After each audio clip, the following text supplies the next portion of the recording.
Hello everyone, I'm Pastor Tamaka, Apostolic Believers of Christ International, YouTube channel. Don't forget like, share, subscribe, and post notification bell for update every day the new videos.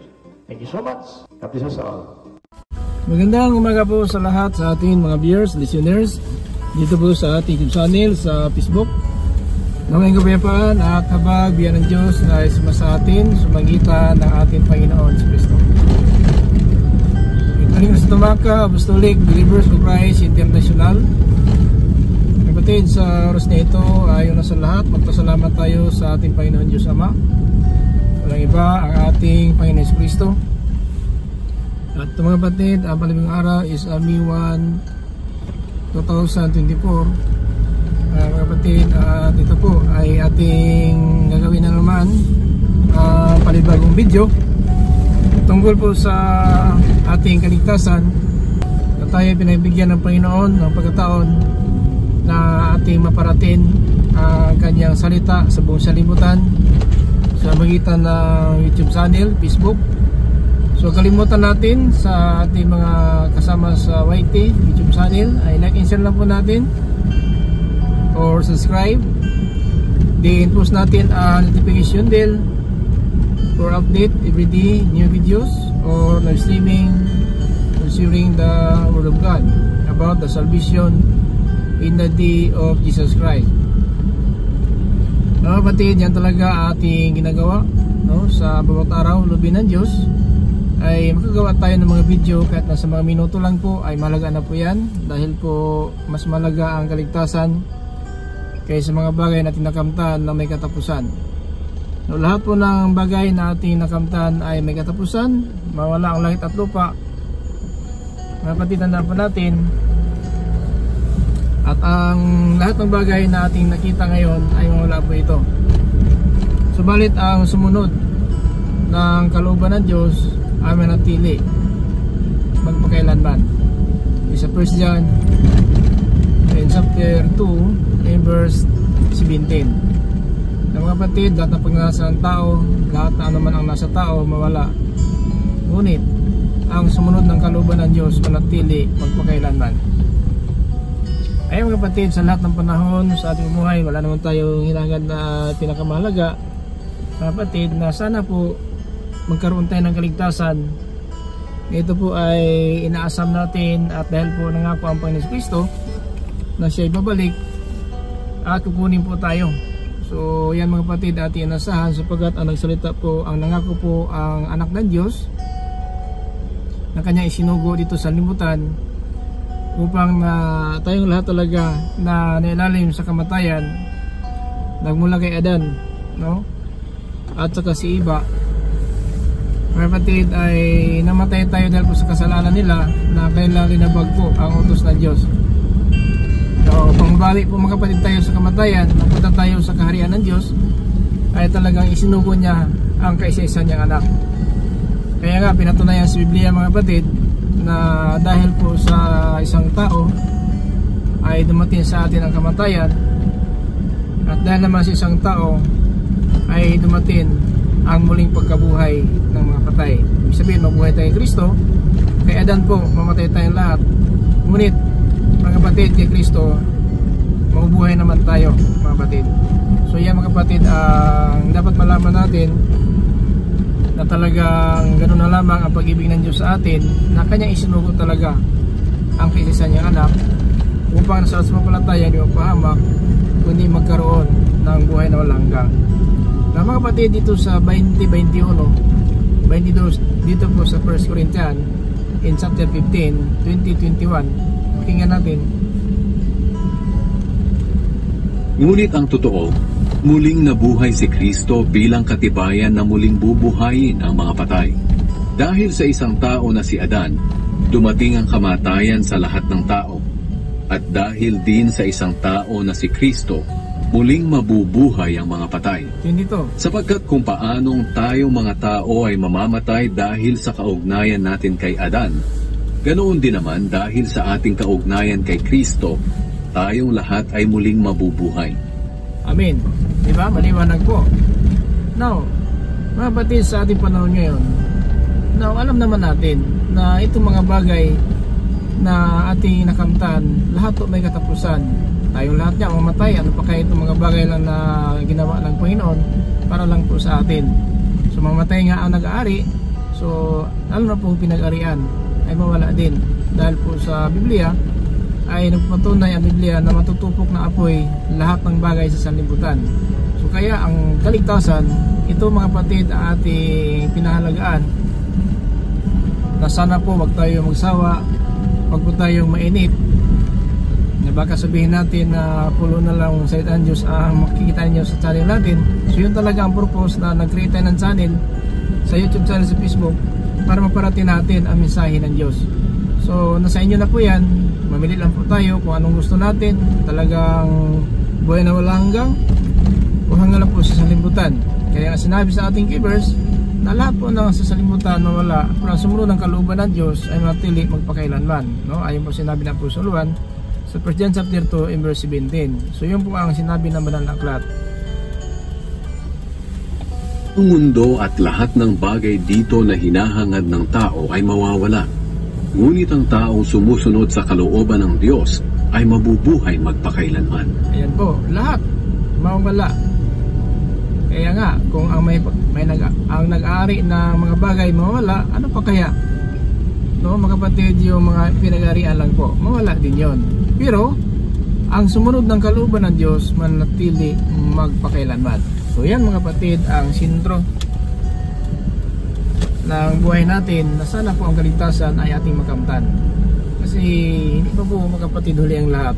Habang buhay pa tayo, may pag-asa pa tayo, huwag natin hatulan natin sarili dahil makasalanan po tayo, dahil po naparito si Kristo upang bawiin tayo sa kasalanan, para po tayo hindi malipin talagang kasalanan, kundi namatay si Kristo upang lupigin ang kapangyarihan ng dyablo na siyang kamatayan. Kasi dahil namatay tayo ngayon, bakit namatay tayo? Dahil po sa ginawa po ni Adan si Eva, mga kapatid. Kaya si Apostol Pablo sumulat ay mga kapatid, pakinggan natin sa 2:14 dito po sa Hebreo. Ganito po ang sinabi po ni Apostol Pablo tungkol po sa pagparito ng Panginoon. Naging tao din siya para siya ipako sa cross upang lubikin sa kanyang kamatayan, lupigin ang kapangyarihan ng dyablo na siyang kamatayan. Tiyamang ang mga anak ng Diyos na binanggit niya ay mga taong may laman at dugo. Naging tao rin si Jesus upang sa pamamagitan ng kanyang kamatayan ay malupig niya ang diablo na siyang may kapangyarihan sa kamatayan. Ayan po, ang diablo ang siyang may kapangyarihan sa kamatayan. Kasi ang diablo talaga, yun po ang ginawa niya kay Eva, na siya po ay nakipag-usap kay Eva na analin na po niya ang babae sa kanyang mga sinasabi, at talaga nakakain ang babae po na bunga ng punong kahoy, at yun dahil mamatay po tayo ngayon. So yan po ang binawi po ng Panginoon, na ang kapangyarihan ng diablo ang kamatayan, kasi nangyari po ang kamatayan sa tao dahil po sa ginawa ng diablo.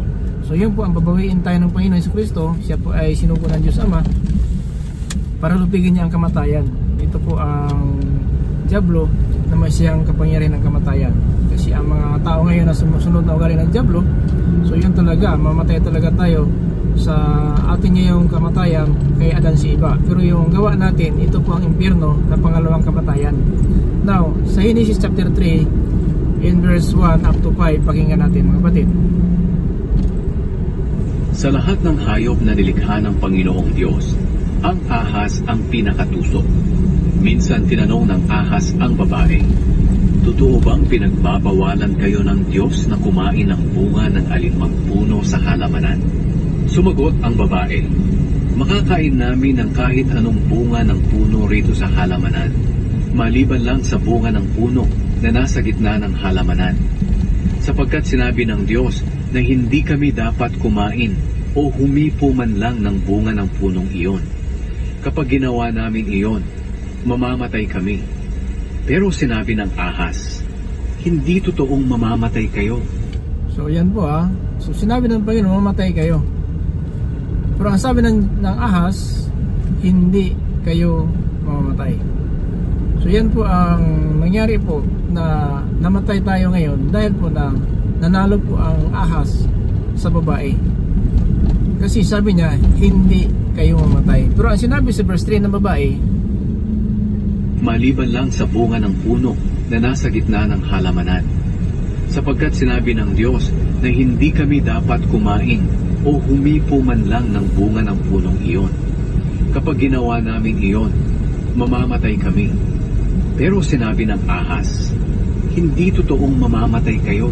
verse 5, Sinabi iyan ng Diyos dahil alam niya na kapag kumain kayo ng bungang iyon, mabubuksan ang mga isip ninyo at magiging katulad niya kayo na nakakaalam kung ano ang mabuti at masama. Nang Verse 6. pinagmasdan ng babae ang puno, napakaganda nitong tingnan at ang bunga ay parang masarap kainin.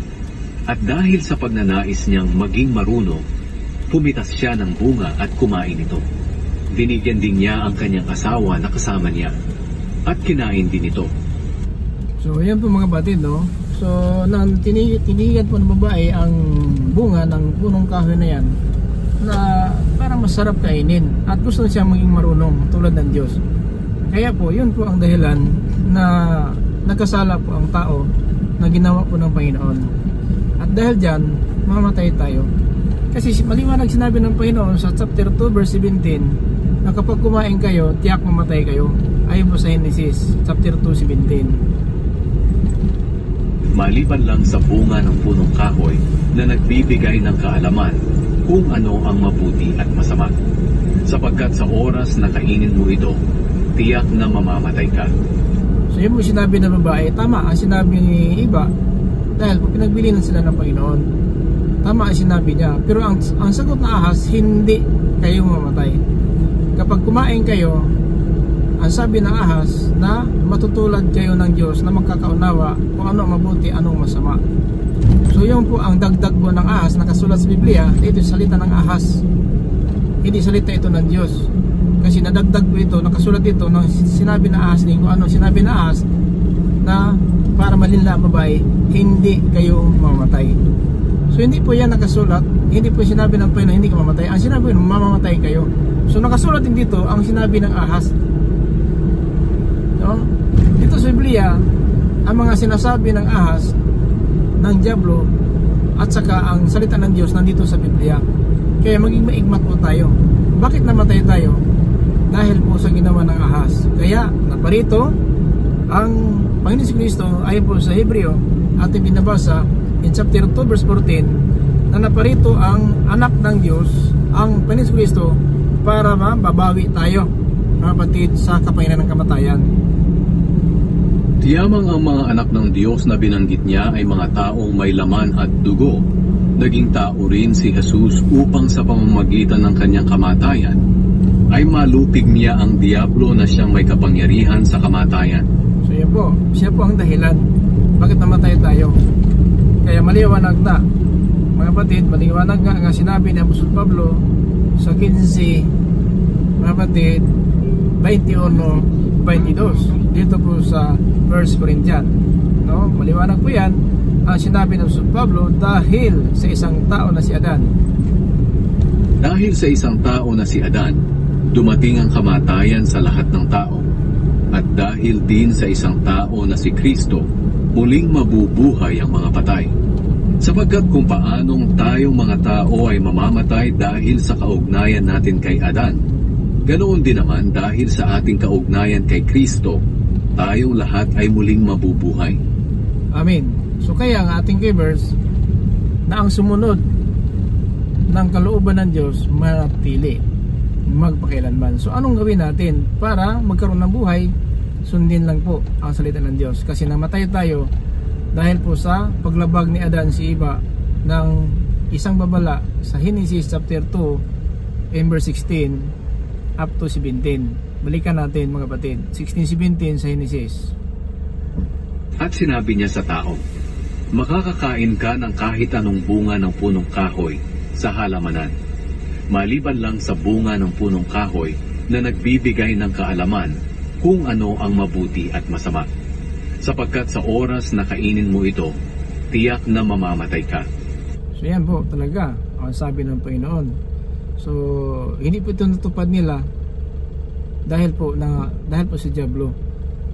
Kasi kung sinunod lang po ang sabi ng Panginoon sa 17 na maliban lang sa bunga ng punong kahoy na nagbibigay ng kaalaman kung ano ang mabuti at masama.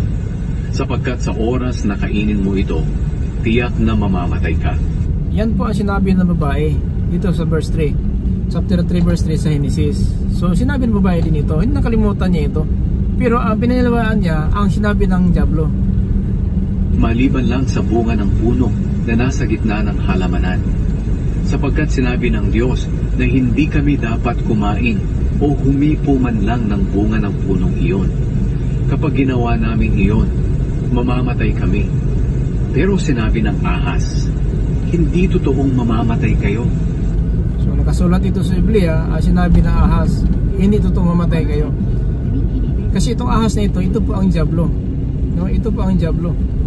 Ang matandang ahas na tinatawag diablo kung Satanas. Pakinggan natin sa pahayag itong ahas na ito in chapter 20 verse 1 up to 3, mga kapatid. Chapter 20 dito po sa Genesis. Paano pong ahas na ito? Pakinggan natin, ha. Katapos nito, may nakita akong anghel na bumababa mula sa langit. May hawak siyang susi ng kailaliman at may malaki siyang kadena. Dinakip niya ang dragon, ang ahas noong unang panahon na tinatawag na Diablo o Satanas. So, si Satanas pala yung ahas na yun. Noong unang panahon, ang ahas sa unang panahon. So, ang Diablo pala yun. Ang naging ahas para magsalita sa babae. So, yan mga kapatid, ang Biblia na pupatunay dito na dinakop ang dragon kung Diablo kung Satanas. Dinakip niya ang dragon, ang ahas noong unang panahon na tinatawag na Diablo o Satanas. Di ba? So maliwanag po, yung salita pala sa babae, yung Diablo talaga. Ahas lang po, ano po siya ng kanyang kasarian ng ahas, pero Diablo pala yun. Kasi ang Diablo, anghel din yun. So naging ahas siya para magsalita sa babae doon sa punong halamanan ng kahoy, para po ang babae malinla at mamatay tayo. So yun po talaga ang purpose na isinugo ang kaisa-isang anak ng Diyos, Jesucristo, para po na lahat tayo mabuhay. Kasi kung sa ating panahon ngayon ay magpaalipin tayo ng salimutan, sunod na sunod tayo sa mga sarili nating kagustuhan. Kasi yung babae, sinusunod niya ang kanyang naramdaman.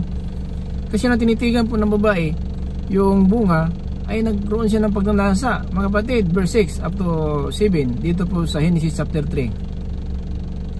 Nang pinagmasdan ng babae ang puno, napakaganda nitong tingnan, at ang bunga ay parang masarap kainin. Diba? So, habang nakatitig siya sa bunga ng kahoy na yon, nakalimutan na po niya ang pinagbili ng Panginoon, sa oras sa kain kayo, mamatay kayo, tiyak mamatay kayo. So, nakalimutan ng babae ang salita ng Diyos, yung naalala niya ang sinabi ng Diablo. Kaya sa ating panahon ngayon, minsan din nakalimutan natin ang mga aral ng Diyos, ang mga utos ng Diyos, at nakatitig tayo sa salimutan na ito na pala ay nagliligaw na po sa atin na papunta sa kapahamakan. So ganun din ang kalagayan nating mga ninuno. Dahil po sa pagtitig niya na yung bunga na yon, yung nagkaroon siya ng pagnanasa. Nang pinagmasdan ng babae ang puno, napakaganda nitong tingnan, at ang bunga ay parang masarap kainin. Napakagandang tingnan, diba? Sa salibutan, kahit may asawa, pag maganda ang babae, so nag-isip siya ng paraan at naghanap siya ng paraan na maangkin niya yung babae kahit may asawa siya, dahil po na nagkaroon siya ng pagnanasa. Yung babae naman, si iba, kung hindi siya nagkaroon ng pagnanasa, hindi sana nakalimutan niya ang pinagbili ng Panginoon sa Genesis chapter 2:17. Nasa oras sa kain, mamatay kayo, tiyak mamatay kayo. So ang naalala niya, ang nakalagay sa isipan niya, yung sabi ng ahas, hindi kayo mamatay. At pinagnasaan na po niya ang bunga ng kahoy na yon, ng nagbibigay buhay. At yun ang nangyari sa verse 7. At dahil sa pagnanais niyang maging marunong, pumitas siya ng bunga at kumain ito. Binigyan din niya ang kanyang asawa na kasama niya, at kinain din ito. So nais na maging marunong, verse 7. Pagkatapos nilang kumain, nalaman nila kung ano ang mabuti at ang masama, at napansin nila na hubad pala sila. Ayan na po. Dahil po sa kasalanan na yan, napansin nila at nalaman anong mabuti at masama, sapagkat ano na po sila, nakakain na, nakita lang hubad sila. So simple, masama po maghubad, ay nagtago. Pero bakit? Bakit po ganun nangyari? Kasi kumain sila ng bunga ng punong kahoy na yon. So yun po ang dahilan na alam na po nila hindi masama. Kahit maglakad-lakad dito na hubad ka sa daan, masama yun. Hahabulin ka ng pulis, hulihin ka, baka nasiraan ka ng bait kasi naghubad ka, naglakad. So yun po ang dahilan. Nakita silang hubad, ang kalang katawan, nagtatago na po sila. Verse 8 up to 9. Kaya pinagtagni-tagni nila ang mga dahon ng puno ng igos para ipandakip sa kanilang katawan. Pagdating ng hapon, narinig nila na lumalakad ang Panginoong Diyos sa halamanan. So, kaya nagtago sila sa mga puno doon. Nagtago na sila, hubad na sila, dahil po sa paglabag nila ng utos ng Diyos. Hindi sana sila maging hubad kung hindi nila dinabag ang utos ng Diyos. So yun po ang dahilan. Sa atin ngayon din ganun. Kapag labagin natin utos ng Diyos, so impyerno po tayo. Kasi ang makapasok lang sa kanilang langit, yun nakasuot ng puting damit. From hubad tayo, pag-aaral ng hatol, dapat na sa impyerno itapon. Kasi hindi pili dapat makapunta sa kasalan ng kordero ang walang suot ng damit pang kasalan. Yan mga kapatid. Nahubad sila. Si Adan, si Eva, na kumain na po sila ng bunga ng kahoy na yun. Nalaman na ano mabuti at masama, sapagkat nang hindi pa sila kumakain, wala po silang kahiya-hiya kung hindi sila nahiya kung bakit hubad sila. Kasi na alam kung ano mabuti at masama. So yun po ang nangyari, nang kumain sila, nalaman nila mabuti at masama at alam nila hubad sila, kaya nagtago sila. Ganoon tayo ngayon, kaya walang tao, maglakad lang ang tao na hubad kung wala po sa saktong sabihin natin pag-iisip. Yun po tinatawag na siraan ng bait.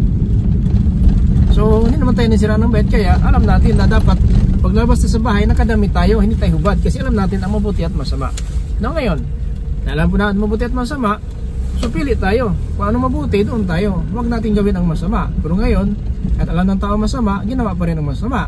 So kaya ang impyerno naghanda, ang impyerno ay nakahanda para sa Diablo, para po din sa atin na mga tao na lumalabag ng utos ng Diyos. Kaya kung makatitig tayo sa limutan, hindi tayo makapunta, no? Hindi po tayo manatili dito. Kaya ating keyverse na ang lahat ng salimutan mawala at ang pagnasa ng tao, ngunit ang sumunod ng kalooban ng Diyos manatili magpakailanman. So yun mga kapatid, ang dapat natin pagsikapan, mamuhay tayo sa limutan na ito, may alam ng mabuti at masama. Pero huwag tayo manghawak ng masama, hawakan natin mabuti. Kasi yun po ang nais ng Panginoon na makapasok tayo sa kaharian ng langit. Kasi binawi lang tayo. Kasi ang purpose na ginawa niya ang tao, walang kamatayan. Namatay lang tayo sa kasalanan ni Adan, si Eva. So dapat bawiin ng Panginoon. Ang plano niya sa tao, kailangan yun talaga ang mananaig na para tayo sa kanyang kaharian. Kaya isinugo ang kanyang anak para mamatay sa cross, para yung kasalanan, mga kapatid, na ginawa ni Adan, si Eva, na mamamatay tayo na parang walang pag-asa, ay magkaroon ng pag-asa tayo, mabubuhay tayo sa magitan ni Kristo. Kasi akala, kaya nga iba, minsan po may kasabihan, gano'n, pag pumatay ang tao, wala na. Minsan po yung pagkatuwiran ng ibang tao. Wala natin alam bakit napunta ang Kristo dito, para mabubuhay tayo, mga batid. Para tayo mabuhay po, tandaan po natin yan. Naparito ang Kristo para mabuhay tayo muli. Yan po sinabi ni Apostol Pablo sa Colosas in chapter 2 verse 12 up to 13. Pakinggan natin sulat ni Apostol Pablo sa Colosas chapter 2 12 to 13. Ganito po ang sinabi ni Apostol Pablo dito po sa Colosian. Pakinggan natin mga kapatid ang sinabi ni Apostol Pablo 12:13 chapter 2 dito po sa Colosas. Nilibing kayong kasama ni Kristo nang bautismuhan kayo. At dahil na kay Kristo na kayo, muli kayong binuhay na kasama niya. Dahil nananalig kayo sa kapangyarihan ng Diyos na bumuhay sa Kanya. Diba? Na nabautismo na tayo, kaya nagpabautismo tayo kasi alam natin ang bautismo dapat ito gawin natin para makasama tayo sa Kanyang kamatayan at muli na tayong binuhay. So, patay man tayo sa kasalanan si iba, pero mabuhay naman tayo sa panahon na parito na atin Kristo. 13. Kung una itinuring kayong mga patay ng Diyos dahil sa mga kasalanan ninyo. Pero ngayon binuhay kayo ng Diyos kasama ni Kristo. Pinatawad niya ang lahat ng kasalanan natin. Ayan po noong una patay tayo. Tuloy tayong patay sa ating pagkakasalanan. Kaya ibinawi tayo. Kasi noon pa lang, bakit na nagkaroon ng kamatayan ng tao? Dahil po sa kasalanan nila, nilabag nila ang utos ng Diyos na huwag kayo kakain ng bunga ng kahoy na yan. So, kasalanan yun kasi labag nila ang utos ng Diyos. At dahil sa kasalanan na yan, patay tayo. Kaya ang kabayaran ng kasalanan ng kamatayan. Kaya dapat si Kristo mamatay, hindi po tayo. Para si Kristo po ang mapatid magtubos na ating mga kasalanan. Yung pinakasulat mga kapatid sa Pananaklat sa Ephesians chapter 1 verse 7 na tinubos tayo sa kamatayan. So sa bautismo pala mga kapatid, diyan tayo nagkaisa po ng pag-asa na yan. Kapag napabautismuhan na tayo, yan na po mga kapatid ang sigurado na magkaisa tayo sa kanyang kamatayan. Dahil mga kapatid, napakaliwan ng Biblia na nalibing na tayo kasama niya sa bautismo. Nilibing kayong kasama ni Kristo nang bautismuhan kayo. At dahil na kay Kristo na kayo, muli kayong binuhay na kasama niya. Dahil nananalig kayo sa kapangyarihan ng Diyos na bumuhay sa Kanya. Noong una itinuring kayong mga patay ng Diyos dahil sa mga kasalanan ninyo.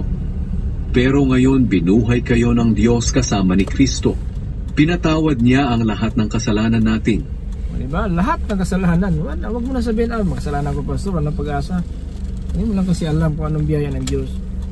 Gaano kalaki ang biyaya ng Diyos. Kaya nga nagpakamatay po ang anak ng Diyos sa cross para mabawi tayo sa kamatayan. Kung saan mga kapatid, huwag naman natin sayangin ang pagkataon. May panahon pa po. Hindi ba tayo pinabayaan ng Diyos nga ngayon hanggang sa mga araw na ito? Naging Israel man tayo, makasalanan tayo. Pero pinadamalan po ng Panginoon kung gaano kalaki ang kanyang biyaya sa atin. Gaano kapag mapagmahal po ang Diyos sa atin, mga kapatid. Yan po ang dapat natin malaman na hanggang sa mga araw na ito, alam natin ang biyaya ng Diyos talaga ay natili pa. So hindi pa tayo pinabayaan ng Diyos. Lahat ng ating mga pangailangan talagang binigyan po tayo ng ating mga pangailangan, sa ating lakas ng katawan, hininga po natin ay galing po sa Diyos, hindi po sa atin ito mga kapatid. Kaya pahalagaan natin ang mga panahon, pagkayaan na tayo po alis sa libutan na hindi natin alam kung ano ating mapupuntahan. Alam natin na may impyerno at may paraiso. At wag sana mga kapatid, hatol po ng kaparusahan ay ating makamtan. Kundi kung hatulan man tayo, malaya tayo sa harapan ng Diyos, ay makapasok tayo sa kanyang karya. Yan mga kapatid ang pinakamalaga. Kahit man kung sa ating panahon ngayon ay talagang hindi man natin mapiripik ating sarili. Dati ng panahon mga kapatid na tayo alis sa libutan na ito, ay gusto lang ng Panginoon na matuto po tayo sa bawat araw kung ano talaga ang nararapat po, no, sa ating pamuhay. Kahit na po kung hindi man tayo talaga sakdal, no, sa kanyang paningin, tayo talaga ay minsan po nagkakamali. Pero hanggang sa mga araw na ito, ang biyaya ng Diyos talaga ay ating nalalaman na talaga patuloy po ang kanyang paggabay, pagtuturo sa atin na rapat po na pamuhay. Huwag tayong mahatulan ng parusa, hindi makapunta tayo sa kanyang kalatian. Now, lahat ng bagay ayon sa ating key verse, sa 1 John chapter 2 verse 17, lahat ng pinanasaan ng tao at anuman ang hinangad ng tao may katapusan. Subalit ang sumunod ng kalooban ng Diyos manatili magpakailanman. Siyan mga kapatid ang ating pinag-aralan ngayon na baka po nakapokus tayo sa mga bagay sa sanlibutan na ito, pero wala natin alam na mamaya wala na po tayo, at baka po pagdilat ng ating kaluluwa ay doon na po sa lugar tayo na hindi natin inasahan, na imbis kay ang ating inasahan ng paraiso, mapunta tayo doon sa nag-alab na apoy. So wag naman mga kapatid, kailangan natin pagsikapan at itong kaligtasan na ating hinahangad, pagsikapan po natin ito, na sana po mga kapatid hindi naman tayo mapahamak, no, sa ating pag-alis sa libutan ito, sapagkat sinabi ito na Apostol Pablo sa Pilipos Kabanata 2 talata 12. Ganito po ang sinabi ng Pananaklat, ayaw po ni Apostol Pablo, na pagsikapan natin ang kaligtasan ito. Ganito mga kapatid ang sinabi sa Pablo sa Pilipos Kabanata 2 talata 12 hanggang po sa 13. Ngayong malayo na ako sa inyo, sikapin ninyong ipamuhay ang kaligtasang tinanggap nyo, at gawin nyo ito ng may takot at paggalang sa Diyos. So So kailangan natin kaligtasan na pagsikapan, gawin natin ito na may takot at paggalang sa Diyos. Now, kung pinagsikapan natin ang kaligtasan na ito, gawin natin ito na may takot at paggalang sa Diyos. So yan mga kapatid, sinabi sa Pablo, dahil na ito talaga ay sinabi niya sa unang aklat na pagsikapan natin ang ating kaligtasan na may takot at paggalang sa Diyos. Na kung nais natin kaligtasan, so kailangan natin mamuhay na may takot at may paggalang sa Diyos. Kasi kung wala ito, so mahirapan po tayo na makapasok sa kaharian ng ating Panginoon Kristo. Hanggang sa mga araw na ito mga kapatid, binigyan tayo ng Panginoon ng pagkataon na tayo po ay manatili matatag at magawa natin ang kanyang mga salita dahil mahal na mahal tayo ng Diyos. Hindi po tayo pinabayaan, although hindi man tayo perfect, na sa bawat araw talaga minsan po nagkamali tayo sa mga pag-iisip, naramdaman, sa ating panalita, minsan talaga ay mali. So alam na po ng Diyos, kasi wala pong nakatago sa paningin ng Diyos, lahat talaga ay lantad at sa Kanya tayo mananagot. Ay po sa Hebrews chapter 4 in verse 13. Na ngayon mga kapatid, ang ginawa natin ito, nais naman ng Panginoon na manatili po tayo matatag sa panampalataya. Nais ng Panginoon na patuloy po tayo na umaasa po ng kaligtasan na ito. Huwag po tayo manghina. Kapag naghihina po tayo, mas lalo po tayong mawala ng pag-asa. Kasi kapag nanghina na po tayo, mga kapatid, so unti-unti na po tayo napalayo sa Panginoon. Pero tanda po na si Pablo, nakaranas din sila ng gano'n na kalagayan, na nawalan ng pag-asa din sila mabuhay pa. Pero sa awa ng Diyos, sa tulong ng Diyos, ay nakaraos pa rin sila at natili din sila sa hanggang po sa huli bilang apostol na natili po sa panampalataya. Kasi dito po mga kapatid sa 2 Corinthians in chapter 1 and verse 8, naranasan po nila mga kapatid na nawala sila ng pag-asang mabuhay pa. Pero dahil po sa tulong ng Diyos, tulad natin ngayon, minsan po na parang ating dinidibdib, no?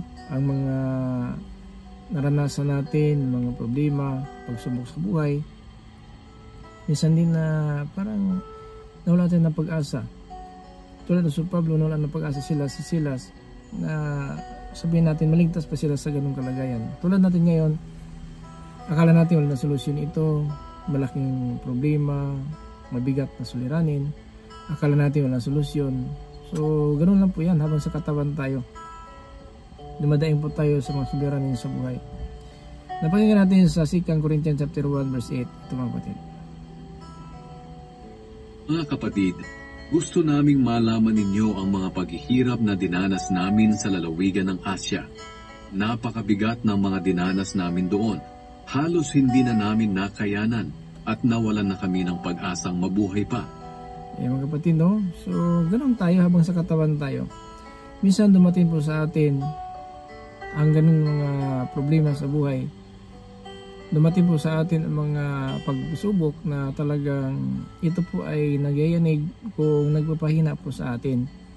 So alam po ng Diyos na dumaan tayo sa mga pagsubok sapagkat alam ng Diyos po kung ano lang ang kakayahan natin. At ayaw ng Diyos na daraan tayo sa mga pagsubok na hindi po natin makayanan. Tapat po ang Diyos natin pinaglingkuran. At hindi po siya sang-ayon na daan tayo sa mga pagsubok na mawala tayo ng pag-asa. So kahit na po kung manghina tayo, pero pinapalakas tayo ng Diyos para po sa bawat isa sa atin na may isang kaligtasan ay makamtan talaga natin ang totoong kaligtasan. So hindi po tayo pinabayaan ng Diyos. Sa bawat araw ang Panginoon talaga ay nagbigay sa atin ng pagkataon na parating sa atin ang mga salita na Kanyang ipinapangaral po sa atin para po talaga ay hindi pa tayo manghina, no? Hindi pa tayo manghina sa ating mga pamumuhay ngayon, sa mga pagsubok na ating naranasan. Hindi po tayo panghinaan ng loob, kundi na magtatagumpay po tayo. Kasi ganun lang po mga kapatid ang plano ng Diyos sa atin, na sana po, no, hindi po tayo panghinaan ng loob. Sana po ay patuloy tayo, kapatid, na umaasa po sa kaligtasan na ito. Kasi yan lang po ang pinakamalaga na nais ng Panginoon na matuto tayo sa bawat araw. Ito mga video mga kapatid na ating ginagawa, ito po ay dagdag kaalaman lang po na huwag tayong mahina, kundi huwag tayong makatitig din sa salimutan. Kasi lahat po ng namumay po sa makalaman ay ani ng pagkabulok. Subalit sumunod ng kalooban ng Diyos ay manatili talaga magpakailanman. So kaya sundin lang natin mga kapatid anuman ang mga aral ng Diyos na binigay po sa atin, dahil po yan na po ang pinakamalaga mga kapatid sa ating bawat isa. Na sana po palagi tayo matatag, no, sa ating pananampalataya, huwag tayo panghinaan ng loob. Kasi mahirap na po mga kapatid, no, sa bawat araw na ating pamumuhay kung hinati alam ang nararapat po at ano ang pinakamalaga po sa atin para na hindi tayo maparusahan sa araw ng paghukom. Mapalaya po tayo sa harapan ng Diyos, hindi makapasok tayo doon sa kanyang kalatian mga kapatid.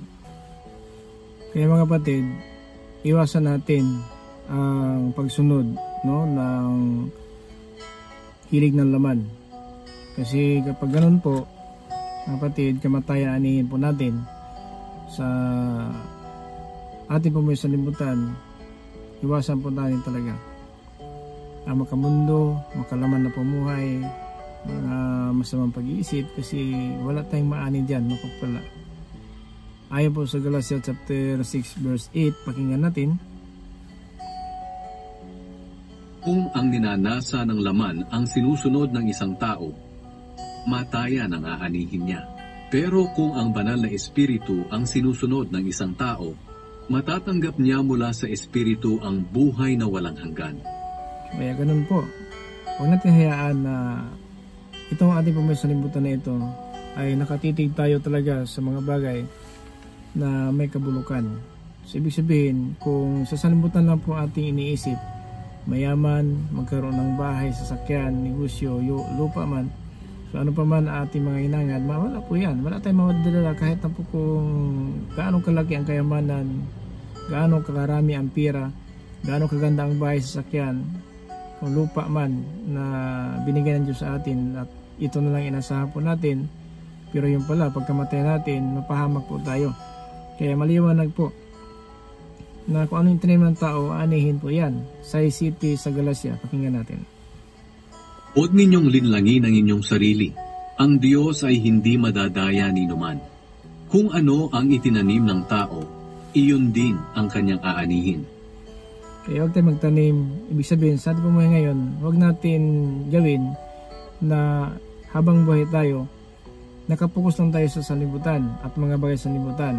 Kasi wala tayong mapapala dyan. Kasi kung anong ginagawa natin ngayon, aanihin natin yan. Ibig sabihin, ito po ang kabayaran na ating ginagawa sa ating pagharap sa hukuman. Kung anong ginagawa natin sa salibutan, yun po aanihin natin. Kaya nga, mabuti pa ang makasalanan na tumalikod, mamatay siya sa kanyang kabutihan, mabuhay po siya. Kaysa maging matuwid tayo at bumalik tayo sa kasamaan, patay tayo. Hindi po tayo makaasa ng kaligtasan. Kaya ingatan natin na tayo alis ng libutan, sana po ay sa Panginoon po tayo. Huwag hayaan na namumuhay tayo ngayon, ang atin na lang sarili ang ating sinusunod. Hindi pong kalooban ng Diyos. Verse 8, chapter 6 sa Galatia. Kung ang ninanasa ng laman ang sinusunod ng isang tao, kamatayan ang aanihin niya. Pero kung ang banal na espiritu ang sinusunod ng isang tao, matatanggap niya mula sa espiritu ang buhay na walang hanggan. Ayan po. So, kung ang susundin natin ang banal na espiritu ang ating susundin, matatanggap natin mula sa espiritu ang buhay na walang hanggang. Sa salita ito ng Diyos. Kasi hindi naman karoon ng buhay na walang hanggang kung wala tayong napakinggan. No? Kaya yun po ang sintro ng mensahe natin sa bawat aralubin ng Diyos. Tayo po talaga ay nangaral po tungkol ng kaligtasan. paano maiwasan natin ang mga bagay na dapat natin iwasan. Kasi sinabi dito sa verse 9, mga kapatid, pakinggan natin. Kaya huwag tayong magsasawa sa paggawa ng mabuti. Dahil sa tamang panahon, matatanggap natin ang ating gantimpala kung hindi tayo susuko. Kaya huwag tayong susuko dahil sa ating kahirapan, dahil sa mga pagsubok na ito, dahil sa mga suliran na ito, susuko na po tayo. Huwag. Mas lalo tayong lalapit sa Panginoon sapagkat wala tayong magawa kung wala ang Diyos. So ganun lang mga kapatid, dapat ating pagsikapan itong kaligtasan na inaasahan po natin na may takot sa Diyos at paggalang. Yung pong pagsikapan natin na kailangan may pagkatakot tayo sa Diyos at paggalang. Kasi kung wala tayong takot sa Diyos, napastangan po natin ang mga utos ng Diyos. At kung wala tayong galang sa Diyos, mas lalo na po. Walang linggo, trabaho na lang. Kasi kung may Diyos tayo, ginagalang ang Diyos, so ginagawa natin ang araw na linggo para sa Panginoon. Kasi ang araw na linggo, araw pumahinga para sa Panginoon po yan. Kung wala tayong galang, napastangan po natin. Kahit linggo po ang tao nagtatrabaho, sapagkat wala siyang galang ng utos ng Diyos sa araw ng pumahinga. So ganun mga pating kalagayan natin. So natin hayaan mga kapatid na ganun na lamang. Hallelujah. Puro na lang ating nasunod. Kaya kung mga kapatid, ito talaga ay gawin natin. Mga kapatid, gawa tayo ng kabutihan sa lahat ng tao. Pakinggan natin si verse 10. Kaya nga sa tuwing may pagkakataon, gumawa tayo ng kabutihan sa lahat ng tao, lalo na sa mga kapatid natin sa pananampalataya. No, kaya nga sa tuwing may panahon, pagkakataon, gumawa tayo ng mabuti sa lahat ng tao. So ito, hindi na tayo po sanhi ng gulo. Ang kapwa natin ay napuot sa atin dahil po sa ating ginawa na kasamaan. So wag naman mga kapatid, no? Ibahin natin ang direksyon ng buhay natin. Magbalik ulit sa Panginoon at wag tayong tititig sa bagay na sanlibutan lamang na may katapusan.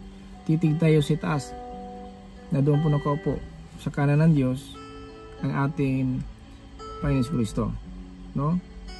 Kaya mga kapatid, tandaan po natin kung tayo talaga ay kay Kristo na, ibig sabihin Kristiyan na po tayo, manampalataya na po tayo, dapat sa itaas po tayo makatitig, huwag po tayong sa ibaba. 3:1 nga to sa 3 dito po sa Kolosas. Pakinggan natin 3:1 nga to sa 3. Inuhay kayong muli kasama ni Kristo, kaya sikapin ninyong makamtan ang mga bagay na nasa langit, kung saan naroon si Kristo na nakaupo sa kanan ng Diyos. Doon ninyo ituon ang isip nyo, at hindi sa mga makamundong bagay, sapagkat namatay na kayo sa dati ninyong buhay, at ang buhay ninyo ngayon ay nakatago sa Diyos, kasama ni Kristo. So, doon mga kapatid, nakatuon ang isip natin sa taas, hindi sa makamundong bagay. Makamundong bagay, yun po ang may katapusan, masusunog. Langit at lupa nga masunog. Ano pa kaya itong mga bagay? Langit at lupa masusunog. Kaya dapat sa taas nakatuon ating isipan. Kaya lang, minsan talaga ay nakatuon ang isipan natin sa bagay na may panandalian lamang, may katapusan. Hindi pa din nakatuon sa langit. Nandoon si Kristo nakaupo sa kanan ng Diyos. Mga kapatid, doon nakatago po ang buhay natin. Wala po sa atin sarili sa kamay, kakayahan, karunungan. Wala po nakatago sa ating kamay ang buhay natin. Sa kamay ng Diyos po. Pakinggan natin mga kapatid dito po sa Pahayag chapter 1:18. Ito po sinabi ng Panginoon, hawak ko ang susi ng kamatayan at ng daigdig ng mga patay. 1:18 dito po sa Pahayag. Ko'y buhay magpakailanman. Namatay ako, pero masdan mo. Buhay ako, at hindi na muling mamamatay. Nasa ilalim ng aking kapangyarihan ng kamatayan at ang lugar ng mga patay. So wala sa atin. Kahit nung natakbo sa doktor, takbo tayo sa ating ama at ina, kapatid, kamag-anak, kaibigan, para madagdagan ang buhay natin. Wala po. Hawak po ng Diyos ang buhay natin. Kaya dapat sa Diyos tayo mga kapatid lalapit. Sa Diyos po tayo aasa. huwag sa kayamanan na ating nakamtan na ito po ibigay lamang ng Diyos. Kasi ang kayamanan natin, hindi po sa atin yan mga kapatid, bigay ng Diyos lang po yan mga kapatid. Sa SD City, sa 1 Timothy, mga kapatid. Sabihin mo sa mga mayayaman sa mundong ito na huwag silang maging mayabang o umasa sa kayamanan nilang madaling mawala. Sa halip, umasa sila sa Diyos na nagkakaloob sa atin ng lahat ng bagay na ikasisiya natin. So kahit na po na ang Diyos lahat ng bagay na atin nakamtan, kaloob ng Diyos na ikasisiyahan natin. Nasiyahan tayo, may bahay maganda, nasayahan po tayo, may sasakyan, nasayahan po tayo, may lupa, nasayahan tayo, may negosyo, ano po man. Huwag tayo asa diyan. Sa Diyos tayo asa. Nagbibigay ng lahat ng kayamanan, mga kapatid. Kaya ang mensahe natin mga kapatid, sana po nakatulong sa atin ang mensahe na ito para wag tayong palalo, wag tayo magmalaki.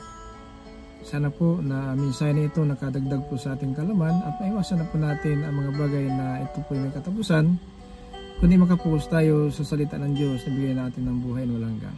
Kaya mga kapatid, ang mensahe natin sa araw na ito, ang kapayapaan habang ng Diyos ay sumasa sa atin lahat sa magitan ng atin Panginoon Kristo. Ito piling ko para sa Tumaka, Apostolic, Believers of Christ International, ang sabi sa ba't isa, grace, mercy, and peace be to us, by Jesus Christ. Amen.